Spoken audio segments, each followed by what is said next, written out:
에베소서 5장 12절부터 17절까지 함께 읽겠습니다. 그들이 몰래 하는 일들은 입에 담기도 창피한 것들입니다.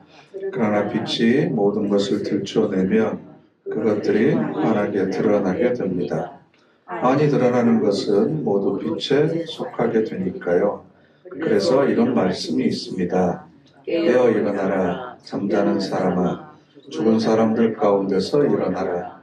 그들에게 나타나 비추어 주실 것이다. 그리스도께서. 그러므로 여러분은 어떻게 살아가야 할지 찬찬히 살펴보십시오. 지혜롭지 못한 사람처럼 살지 말고 지혜로운 사람처럼 사십시오. 기회를 잘 이용하십시오. 시절이 악하기 때문입니다. 이런 까닭에 분별 없는 사람이 되지 말고 주님의 뜻이 무엇인지 깨달으십시오.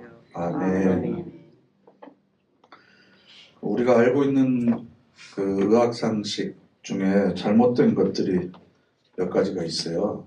예를 들면 인간의 뇌는 죽을 때까지 약 10% 정도밖에 사용하지 못한다. 그러니까 더 많이 사용할 수 있으면 더 위대한 능력을 나타낼 수 있다. 그런데 뇌과학이 발달하면서 인간의 뇌는 부분만 사용되는 것이 아니고 전체가 다 연결되어 있고 얼마나 많이 연결되고 자주 활성화되느냐가 문제지 용량이 100%인데 우리가 10%밖에 못 쓴다. 그냥 잘못된 가설이다. 이런 얘기들이 있습니다. 그리고 하루에 8잔씩 먹으면 물을 마시면 건강에 좋다. 나도 그렇게 생각하세요? 그래서 한 2리터 정도는 마셔야 된다. 밥을 못 먹어요. 배가 불러서. 물을 많이 드시면 밥을 못 드시는 분들도 계시잖아요. 그러니까 어느 누구에게나 적용되는 보편적인 상식은 아니다. 또 어두운 데서 책을 보면 시력이 나빠진다. 이것도 전혀 근거가 없는 얘기고요. 또 병원에서 휴대폰을 사용하면 위험하다.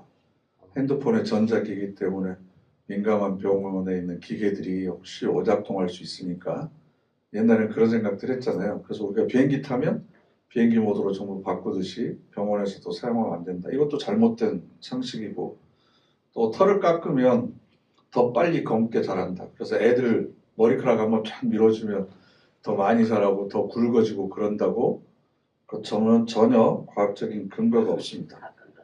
네. 원래 부모로부터 물려받은 숫대로 나는 거고 굵기대로 나는 거지 밀어준다고 해서 더 많이 나고 그런 건 아니고 밀고 나면 더 짧으니까 굵어졌나 보다 이렇게 착각을 하는 거죠. 근데 우리가 이런 잘못된 상식이 만약에 건강에 적용이 되면 해가 되는 것들이 많이 있거든요. 그런데 신앙생활에 있어서도 우리가 잘못된 상식을 가지고 있으면 우리 신앙생활 전체가 병들어 버릴 수 있다. 그만큼 우리가 이렇게 성경 공부를 하는 건 내가 지금까지 가지고 있는 경험이나 가치관이 아니고 성경이 말하는 것을 알고 깨닫고 그것에 내 생각을 맞추어가는 그래서 조율해가는 과정이라고 여러분들이 생각하셔야 됩니다. 그렇기 때문에 10절 말씀 에베소서 5장 10절 말씀 함께 읽어보실까요?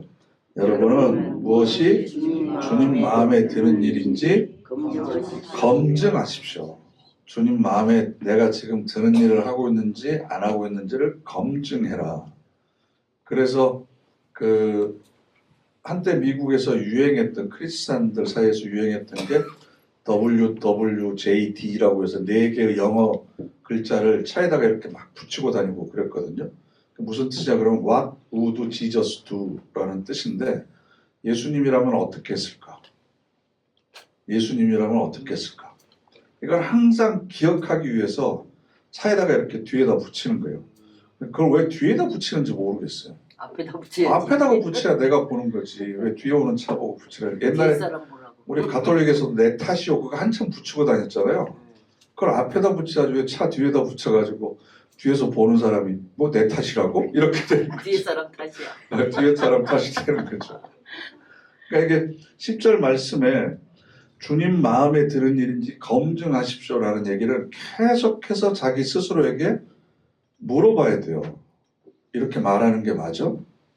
예수님이 내 상황이라면 이렇게 말씀하실까?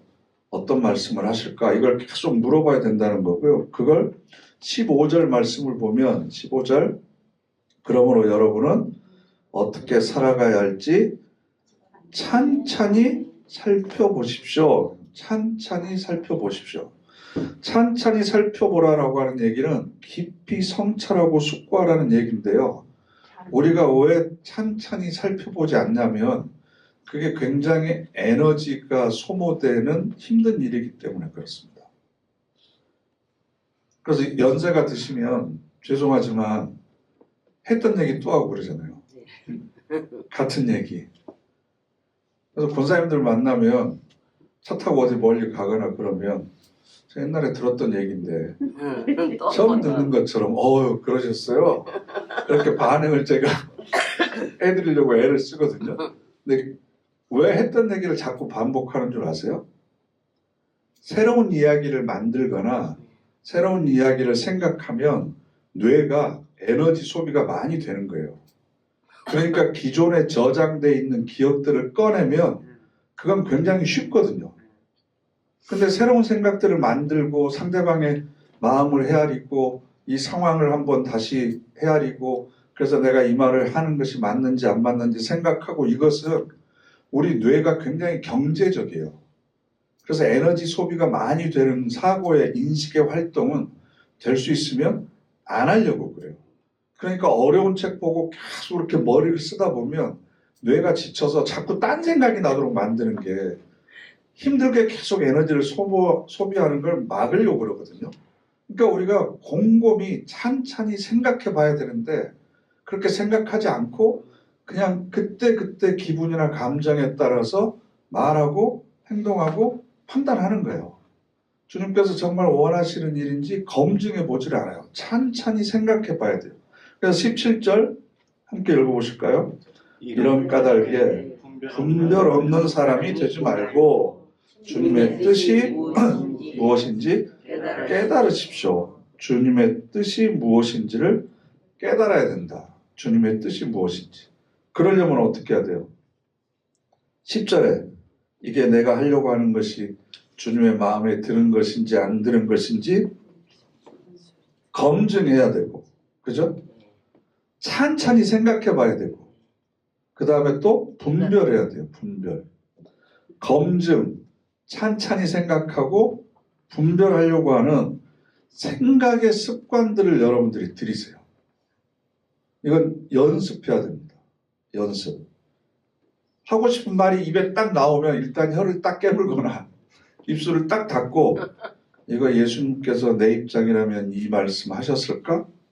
검증해보고 찬찬히 생각해보고 이 말을 하는 것이 상대방에게도 유익이 되고 나에게도 유익이 되는 건지 분별하고 이게 바로 오늘 설교 말씀의 제목처럼 지혜로운 사람처럼 사는 거예요. 지혜로운 사람처럼. 어리석은 사람처럼 살아가는 것이 아니라 지혜로운 사람처럼 살아가는 겁니다. 그리고 앞에 11절에 있는 말씀, 이 말씀이 중요한데 제가 지난주에 언급을 안 하고 간 것 같았어요. 11절 말씀 함께 읽어보실까요? 열매 없는 어둠의 일들에 함께 참여하지 말고 오히려 그것을 들추어내십시오. 들추어내십시오. 이 들추어내다라고 하는 이 단어를 우리 말로는 폭로하다, 들추어내다 뭐 이렇게밖에 번역할 수밖에 없었어요. 그런데 이 원래 뜻은 뭐냐 그러면요. 햇빛이나 바람을 쐬다는 거예요. 비타민 D가 부족한 사람들은 햇빛을 쐬기 위해서 밖으로 나가야 되잖아요. 그죠? 그건 나를 밖으로 드러내는 거죠. 나를 노출시키는 거죠. 그죠? 그 얘기는 가면을 벗는 거예요. 가면을 벗는 거. 그러니까 여기서 들춰내다라고 하는 건 흔히 우리가 어떻게 생각하냐 그러면 야, 저 사람이 저거 잘못했어. 그런데 다른 사람들이 모르네? 근데 난 알아. 그러니까 이걸 들춰내서 이 사람이 이렇대요. 이리 와서 다 봐보세요. 이 사람이 이런 잘못을 했어요. 이게 우리는 들춰내는 것이라고 잘못 생각한다는 거예요. 우리 말의 뜻이 그렇게 돼 있어서 옛날에 그 거적대기 이렇게 들춰보면 시골에 그 밑에 그 곰팡이도 있고 벌레들 막 이렇게 기어다니잖아요. 겉으로 보면 뽀송뽀송한 것 같은데 한번 들춰내면 그 밑에 그런 게 있듯이 저 사람 저렇게 은혜 받은 척, 권사인 척 저렇게 위장하고 다니는데요. 이렇게 들춰보면요. 속에 이런 것도 있어요. 그러면서 다 이렇게 보게 하고 폭로하고 이러는 것을 들춰내는 것이 아니라 이건 무슨 뜻이냐 그러면 어두운 곳에 이렇게 빛을 비추는 것과 같습니다. 빛을 던져주는 거. 내가 하고 있는 일이 어떤 일인지 몰라요. 내가 어느 방향으로 가고 있는지 몰라요.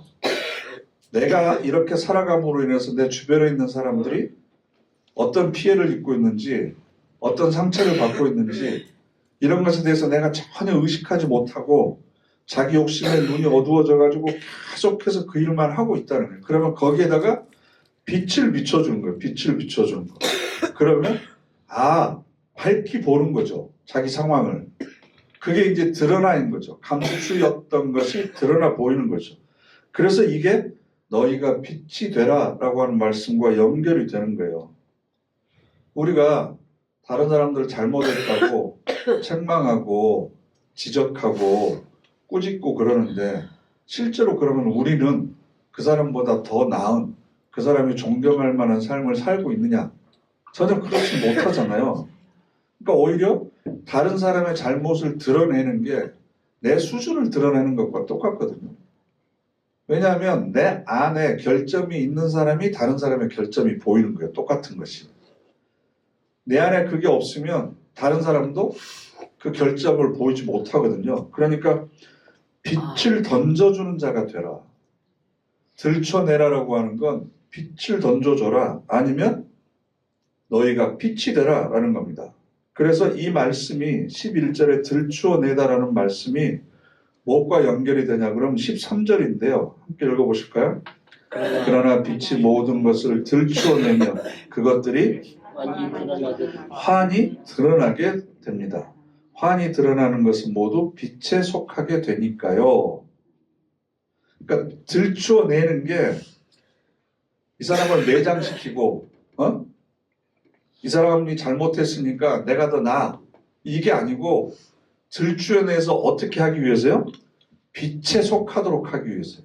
빛에 속하도록 하기 위해서. 그 사람도 우리같이 빛으로 들어올 수 있도록 하기 위해서라는 겁니다.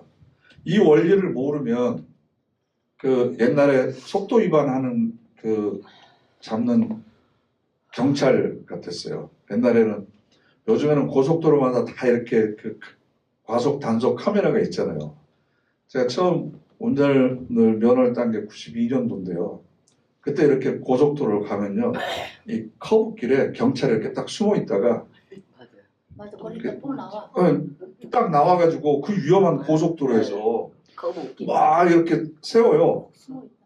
그냥 갈 수가 없어. 왜냐하면 좀 떨어진 곳에다 또 차를 세워놓고 또 다른 경찰이 이렇게 기다리고 있거든요. 그래가지고 저도 여러 번 뗐거든요. 그래서 좀 봐달라고 그 애도 뒤에 있다고. 그러니까 애도 뒤에 있는데 왜 과속을 하세요? 막 이러고. 그래서 이렇게 아니다. 그래 이런 얘기까지 하면 안 되지만 옛날에 교통 경찰들처럼 속도 위반 딱지떼는 사람들처럼 우리가 그런 시각을 가지고 교우들을 볼 때가 있다는 거예요. 딱 지켜보고 있다가 어디 실수하나 봐라. 너 혹시 잘못하나 봐라. 그러면 내가 들춰내가지고 다 까발려 버린다. 올라가라고 그럴 때는 언제고 올라가니까 또 밑에서 왜 흔들어요? 네?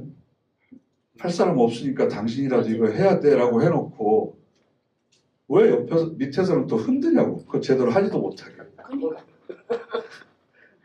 이게 성경에 보니까 들춰내려 아니 그런 의미가 아니고 빛을 비춰줘서 빛을 비추기 위해서는 어떻게 해야 돼요? 내가 그 사람 수준보다 더 높은 곳에 서 있어야 돼요. 그죠? 그래야 내 존재 자체가 빛이 되는 거죠.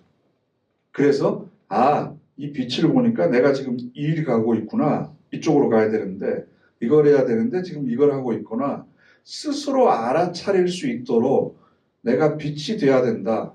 그래서 그 사람도 빛 안으로 들어올 수 있도록 해야지 나는 빛이고 너는 어둠이니까 너는 저리 가. 이게 딱 선을 그어버리는 건 옛날 바리새인들이 했던 짓이거든요. 근데 우리 안에 그런 것이 있으면 안 된다. 왜냐하면 이게 바로 지혜를 가지고 있지 못하기 때문에 그렇습니다. 왜냐하면 하나님의 뜻이 무엇인지를 모르니까. 그래서 지혜로운 사람은 기다릴 줄 아는 겁니다. 기다릴 줄 아는 거예요. 직책과 직분을 맡을수록 겸손해져야 되고 나에게 주어진 권한을 섬기는 도구로 사용할 줄 알아야 됩니다. 그래서 살리는 사람이 되어야 돼요. 살리는 사람. 영적인 생명을 살리는 사람. 그래서 영적인 생명을 살리는 것에 있어서는 우리가 마음에 없는 말을 할 수도 있고, 그죠? 잘하고 있다고 거짓말을 할 수 있고, 위로도 할 수 있고, 그러는 거죠. 그러면 이제는 긍정적인 차원에서 지금까지는 어둠의 일들에 참여하지 말고 들추어내려고 그랬는데, 그런 긍정적인 차원에서는 어떻게 해야 되느냐? 15절 말씀 함께 읽겠습니다. 그러므로 여러분은 어떻게 살아가야 할지 지혜롭지 못한 사람처럼 살지 말고 지혜로운 사람처럼 사십시오. 아멘. 여기서 찬찬히 살펴보십시오라고 하는 이야기를 제가 설명을 드렸는데 개역 개정 성경에는 너희가 어떻게 행할 것을 자세히 주의하라 그랬습니다. 내가 어떤 행동을 할지를 자세히 주의해라 라는 겁니다. 심사숙고해야 됩니다. 그러니까 지혜로운 사람과 지혜롭지 않는 사람의 특징을 오늘 우리 성경에서는 뭐라고 이야기하냐 그러면 순간순간에 몰두하는 사람은 지혜롭지 않는 사람입니다.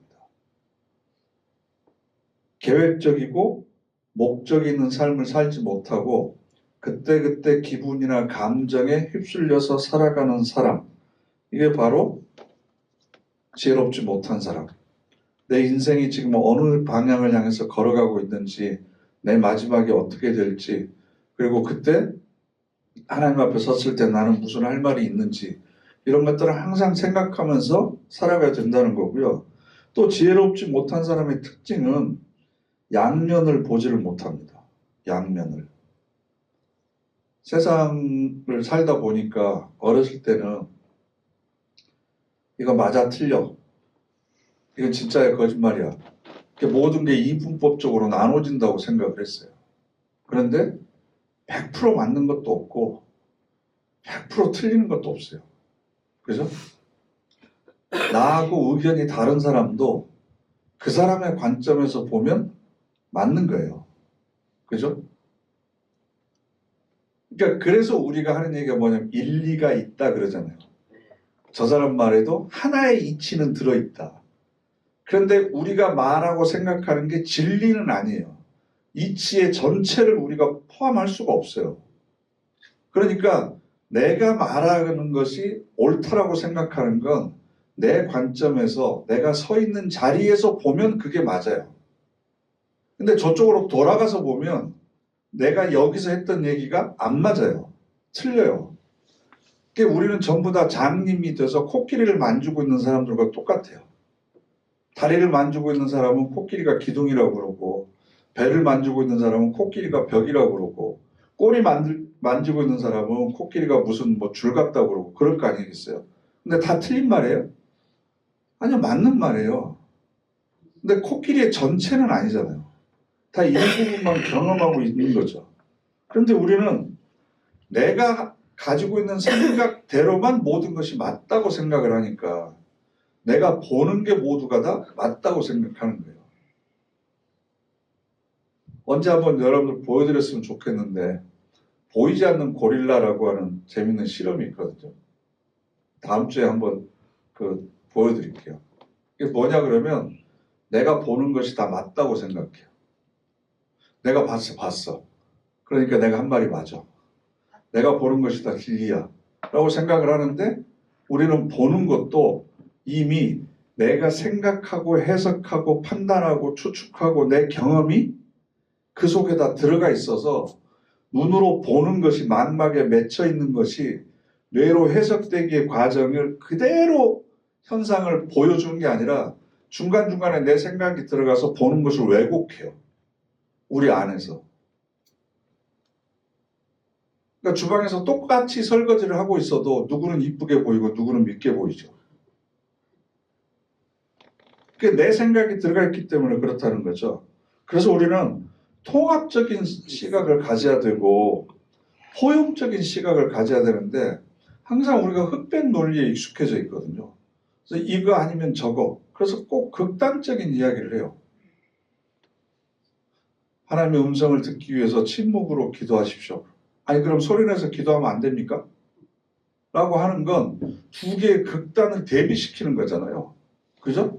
소리내서 할 때도 있고 침묵으로 할 때도 있고 그때 기분이나 감정이나 기도의 제목이나 이런 것에 따라서 얼마든지 그 중간에 다양한 방법들이 다 많이 있는데 이것들을 전부 통째로 날려버리고 이거 아니면 저거 이 극단적인 생각을 하는 것 자체가 굉장히 우리의 잘못된 생각의 습관들이라는 거죠.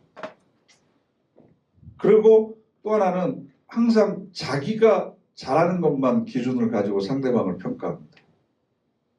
새벽기도 열심히 하시는 분들은 새벽기도 안 나온 사람들에 대해서 눈에 레이저를 이렇게 발사를 하고 예배 시간에 항상 앞자리에 앉는 분들은 뒷자리에 앉는 사람들은 불성실하고 예배 잘 안 드린 사람들이라고 생각해서 또 한번 째려보고 찬양하면서 손 들고 찬양하는 분들은 아이 뭐 저렇게 유난 떨고 있어라고 또 이렇게 한번 째려보고 11조 열심히 내시는 분들은 11조 안 되는 사람들은 전부 다 신앙이 다 허풍이라고 생각하고 다 자기가 잘하는 것만을 기준을 가지고 뭐든지 판단하려고 하는 그런 경향들이 있다는 거예요. 그게 전부 다 지혜롭지 못한 거다. 그래서 17절에 함께 읽겠습니다. 이런 까닭에 분별 없는 사람이 되지 말고 주님의 뜻이 무엇인지 깨달으십시오. 주님의 뜻이 무엇인지 깨달으십시오. 그래서 고린도전서 2장 6절부터 8절까지 한번 찾아가 보실까요? 고린도전서 2장 6절부터 8절까지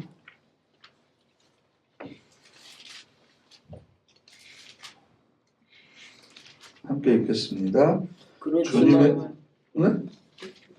그렇지만 우리도 지혜를 말합니다.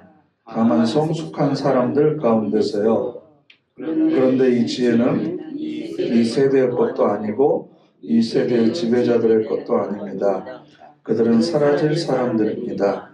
오히려 우리는 하나님의 지혜, 곧 비밀 속에 감추어져 있는 지혜를 말합니다. 이 지혜는 하나님이 아주 오래전에 우리의 영광을 위해서 미리 정해두신 것입니다. 이 지혜를 이 세대의 지배자들 가운데서는 아무도 알지 못했습니다. 그들이 알았더라면 영광의 주님을 십자가에 매달지 않았을 것입니다. 아멘. 하나님의 지혜, 곧 비밀 속에 감추어져 있는 지혜를 말합니다. 이게 무슨 뜻일까요? 내 경험이나 내 지식이나 내 생각이나 내 판단이 지혜로운 것이 아니라는 것을 먼저 인정하고 하나님의 뜻과 하나님의 시각을 가지고 하나님의 관점을 가지고 또 하나님께서 무슨 일을 이루어 가시려고 하시는지 경륜과 섭리에 대한 것을 이해하지 못하고 함부로 말하고 판단하는 것은 전부 다 어리석은 것이다. 그래서 성경에서 말하는 죄라고 하는 것이 우리가 주일날 교회 안 나가고 헌금 못하고 식사할 때 기도했냐 안 했냐 이런 게 사실은 그런 건 좀 그 주일학교 다닐 때는 하는 거고 죄의 수준이 하나님의 생각에 하나님의 뜻에 항복하지 않는 겁니다. 하나님의 뜻이 무엇인지를 주의를 기울여서 생각하지 않는 겁니다. 그래서 10절에 주님의 마음에 드는 일인지 검증하지 않는 겁니다. 내가 지금 하려고 하는 생각과 말이 주님의 마음에 드는지 안 드는지 생각해 보지 않는 게 죄입니다. 이해가 되세요? 대답을 안 하시네. 너무 찔려서 그러신지. 찬찬히 살펴보라고 그랬는데 찬찬히 생각해보지 않는 게 죄고 분별 없는 사람이 되는 게 죄입니다. 무슨 뜻이야 그러면 하나님의 뜻과 전혀 상관없이 살아가니까 하나님의 뜻이 뭔지도 생각하지도 않고 사람들 다 이럴 때는 이렇게 하더라. 그러니까 이렇게 하는 게 맞아. 이렇게 생각하면서 살아가는 것 자체가 하나님으로부터 점점 멀어져 가고 있는 게 더 고차원적인 죄가 된다라는 겁니다. 그래서 하나님께서 하시지 않는 것을 나도 하지 않는 거. 하나님께서 행하시도록 나는 하나님의 뒤를 따라가는 거. 이게 굉장히 중요하거든요. 왜냐하면 내 생각과 내 판단이 부족하다는 것을 인정하는 사람은 그것을 기준으로 해서 행동하는 게 아니고 하나님께서 먼저 행하시도록 나는 그 뒤를 따라가는 겁니다. 이게 무슨 뜻이야 그러면 하나님이 심판하지 않으면 나도 심판의 칼을 그 사람에게 뽑으면 안 돼요. 하나님이 벌하시지 않는데 내가 먼저 그 사람을 벌하면 안 됩니다. 하나님이 그 사람을 꾸짖지 않고 하나님께서 징계하시지 않는데 내가 그 사람을 꾸짖고 징계하는 것도 하나님보다 내가 앞서가는 겁니다. 하나님이 하나님의 때 하나님의 방법으로 그 사람을 깨닫게 하시고 돌아서게 할 건데 그걸 내가 못 기다려서 야 그것도 못하냐라고 지적하는 것 자체가 사실은 이렇게 말하는 것이 주님의 마음에 드는 것인지 검증도 안 해보고 찬찬히 생각해보지도 않고 그냥 분별 없이 이렇게 하는 거 그게 바로 지혜롭지 못한 사람, 어리석은 사람이다 라는 겁니다. 여러분 베드로 같은 사람은요. 예수님이 잡혀가실 때 호기롭게 품에 있는 칼을 조그마한 단도 같은 거 있죠. 칼을 뽑아가지고 그 제사장의 종 말구의 귀를 내리쳤어요. 주님께서 기뻐하시는 행위인지 검증해 보지도 않고 찬찬히 생각해 보지도 않고 분별하지도 않았기 때문에 그때그때의 감정에 따라서 행동을 한 거죠. 그러니까 예수님께서 그 떨어진 길을 주어서 다시 붙여주시고 치유해 주세요. 그리고 3번이나 부인하고 그리고 자기 고향으로 돌아가서 다시 생업에 몰두하고 있었는데 예수님께서 찾아가셔서 다시 이렇게 들어서 사용하시잖아요. 근데 내가 만약에 예수님의 입장이라면 한 번도 아니고 2번, 3번이나 그것도 그냥 나 저 사람 모른다 이 정도가 아니고 저주하면서 부인했거든요. 예수님을 저주하면서 내가 어떻게 저런 사람하고 같을 수 있냐 나는 아니다 이렇게 부인했던 사람 그런 사람을 다시 사용하실 수 있는 분이 예수님이고 이게 바로 비밀에 감춰져 있는 지혜거든요. 그럼 하나님께서 버리시기 전에 내가 먼저 버리면 안 되잖아요. 하나님께서 버리시기 전에. 그러니까 성경 전체가 우리에게 요구하는 건 뭐냐 그러면 하나님께서 뭐든지 하시기 전에 내가 하지 말라는 거예요. 그러니까 우리는 뒤쫓아가기만 하면 된다. 70번씩 7번이라도 용서하고 기다려야 되고 참는 게 우리가 할 일이고 내가 그렇게 참을 수밖에 없고 용서할 수밖에 없는 일을 나에게 만드는 사람 그 사람도 하나님께서 여전히 살려두고 계시고 사랑하고 계시고 그러면 내가 복수할 것이 아니라 하나님이 하나님의 때 알아서 하도록 나는 내 길을 걸어가면 되는 거예요. 그러니까 하나님의 뜻에 항복한다 라고 하는 것이 하나님의 지혜를 배우려고 해야 된다. 이게 바로 지혜로운 사람이다 라는 겁니다. 그래서 사도 바울 같은 경우는요. 저는 인격적으로 별로 훌륭한 사람이 아니라고 생각해요. 왜냐하면 굉장히 강직하고 한번 결심하면 죽을 때까지 그것을 끝까지 밀고 나가고 그런 추진력이 있고 어떤 어려움 가운데도 굴하지 않고 그렇지만 다른 모든 사람들을 포용하거나 수용할 수 있는 그런 아량은 좀 없었던 것 같아요.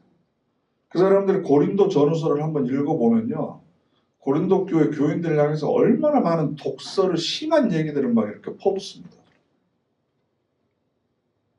그런데 하나님께서는 그런 사람을 사도로 사용을 하시잖아요. 그죠? 근데 더 중요한 건 뭐냐 그러면요. 스데반을 죽인 공범이에요, 공범. 다른 사람들이 돌을 던질 때 그 사람들은 옷을 자기가 이렇게 가지고 있었어요. 왜 돌 잘 던지게 하도록, 거추장스럽지 않게 하도록. 공범이었다고, 공범. 그럼 여기서 정말 놀랄 만한 일이 뭐냐 그러면 스데반 같은 사람은 성령 충만하고 믿음과 지혜가 뛰어나서 초대교회 교인들한테 인정을 받아가지고 초대교회 7 집사 중에 한 명으로 뽑힌 사람이에요. 우리식으로 얘기하면 큰 교회에서 장로로 뽑힐 정도로 많은 사람들 앞에 인정받고 칭찬받은, 그리고 스데반의 설교를 한번 여기 사도행전 읽어보시면 정말 언변에 뛰어난 전도자였다고요. 그러면 왜 하나님께서는 그렇게 훌륭한 신앙을 가지고 믿음을 가지고 있는 스데반을 죽게 만들고 스데반을 죽게 만든 사람 중에 하나인 사울을 바울로 만들어서 그 바울을 사용하시냐는 거예요. 이게 세상적인 기준으로 이해가 돼요? 이건 도저히 말도 안 되는 거죠. 초대교회의 기둥이었던 장로를, 그때는 집사라 불렀지만 장로와 같은 사람을 죽게 만드는데 앞장섰던 사람을 나중에 이방 지역에 선교를 하는데 책임자로 세워가지고 이 일들을 하시는 분이 하나님이시라는 거예요. 하나님이 알아서 하시는 거예요.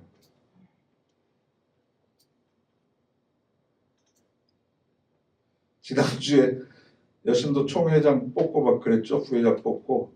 근데 이번 주에 또 각 여신도에 할 거죠. 내가 볼 때는 아닌 것 같은데 저 사람. 한참 모자란 것 같은데.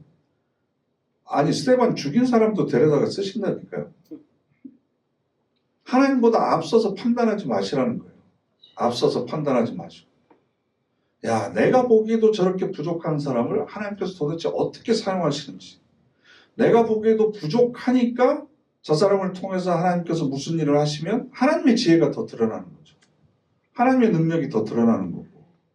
그러면 그것을 우리는 옆에서 참고 기다려주고 격려해주고, 이게 우리가 해야 될 몫이지, 들춰내고 드러내서 많은 사람들한테 폭로하고 이런 것은 우리가 해야 될 일은 아니다라는 겁니다. 이게 우리 모두가 좀 마음속에 새겼으면 좋겠어요. 마음속에. 그런데 곰곰이 또 스스로를 성찰을 해보면 아, 이게 모두가 다, 우리 모두가 다 나를 증명하기에 바빴구나. 내가 얼마나 필요하고 잘난 사람이고 내가 얼마나 능력 있는 사람인지를 우리는 사실은 증명하기 위해서 다른 사람을 들춰내고 깎아내리고 이런 것에 우리가 너무나 관심이 많이 있구나. 근데 이것은 우리에게 있어서는 자연적입니다. 그 얘기는 애쓰지 않아도 자연스럽게 자기가 세상에서 최고고 우주의 중심이고 모든 사람들이 나에게 관심을 가져야 되고 그래서 나를 인정해주고 칭찬해줘야 되고, 이건 애쓰고 수고하지 않아도 우리한테서 자연스럽게 흘러나오는 생각의 경향들입니다. 그런데 10절에 있는 것처럼 주님 마음에 드는 일인지 검증하는 것은 새로운 생각들을 다시 해봐야 되거든요. 그러니까 힘들어요. 그러니까 안 하는 거예요. 찬찬히 생각해 봐야 되는데 그것도 힘들어요. 네? 뭐 이거 말 한마디 할 때마다 찬찬히 생각해야 돼? 이거 할 때마다 행동 한번 할 때마다 이거 분별해야 돼? 검증해 봐야 돼? 근데 그런 과정이 없으면 내 속에 있는 것들이 그냥 툭툭 튀어나오는 거예요. 그러니까 계속해서 다른 사람들에게 상처만 주는 거죠. 그래서 우리가 신앙생활을 오래 하면 오래 할수록 여러분들 마음속에 안타까움을 가지고 바라보는 교인들이 좀 많았으면 좋겠어요. 야, 저것도 못해. 이런 안타까움이 아니고 긍휼하심, 자비의 마음을 가지고 이렇게 주변에 있는 사람들, 교우들을 보고, 그래서 여러분들이 신앙생활을 오래 하시면 오래 할수록 눈물을 흘리면서 기도해 줄 수 있는 교인들의 숫자가 점점점 늘어나야 되죠. 나하고 친해서 속마음을 털어놓을 수 있는 사람이 점점 숫자가 줄어들죠. 그런 건 어쩔 수 없어요. 그러나 내가 품고 기도하고 눈물을 흘리고 긍휼한 마음으로 자비의 마음으로 바라보고 지켜봐주고 기다려줄 수 있는 사람들은 점점점 그 숫자가 늘어나야죠. 우리 가족들 외에는 내가 눈물 흘리면서 기도할 수 있는 사람이 없다면 우리의 신앙이 너무나 가난한 겁니다. 가난한 거. 자기밖에 모르는 거죠. 그러다 보니까 자존심을 허물지 못하고 다른 사람에 대해서는 항상 코웃음 칠 준비가 되어 있고 서로가 서로를 세워주지 못하는 그런 분위기가 되면 그건 교회라고 할 수가 없는 거죠. 교회라고.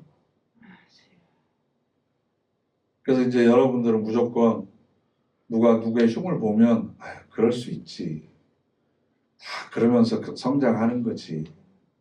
다 본인이 깨닫게 되겠지. 부족한 걸 하나님께서 채워주시겠지. 근데 여러분, 우리도 상대방의 부족한 면이 보이잖아요. 그죠? 그럼 왜 다른 사람은 못 보는데 하나님이 나에게 그걸 보게 하실까요?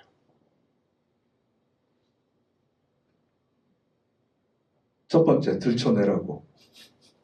폭로하라고 보여주실까요? 아니면 그 부족한 걸 내가 채우라고 보여주실까요? 다른 사람들은 안 보이는데 왜 나한테만 저 사람의 단점이나 약점이 보일까요? 다른 사람들은 그냥 괜찮은 것 같은데? 근데 왜 내가 보기에 거슬리는 게 있을까요? 그건 내가 그 사람의 허물이나 약점을 감춰주고 부족한 점이 있으면 채워주고 그런 과정을 통해서 자기 스스로 성장하도록 계기가 되도록 하기 위해서 하나님께서 우리에게 그런 일들을 보여주신 것 같아요. 그래서 어렵고 힘든 일이 있으면 스피커가 되지 마시고 조용히 가서 감춰주고 덮어줄 수 있는 사람, 그렇게 좀 덕 있는 사람들이 되었으면 좋지 않을까. 제가 이 얘기를 계속 강조하는 이유는요, 사실은 저한테 하는 얘기예요. 제가 그런 걸 잘 못해요. 당신이 그렇게 고개를 심하게 끄덕거리면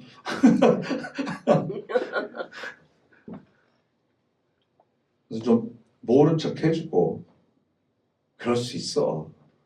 나도 그랬어. 그러면서 우리 다 함께 성숙해 가는 거야. 그리고 깨달을 때까지 기도해주고 그래서 우리가 아름다운 공동체를 만들어가는 지혜로운 사람 되시기를 간절히 바랍니다. 아멘. 기도하겠습니다.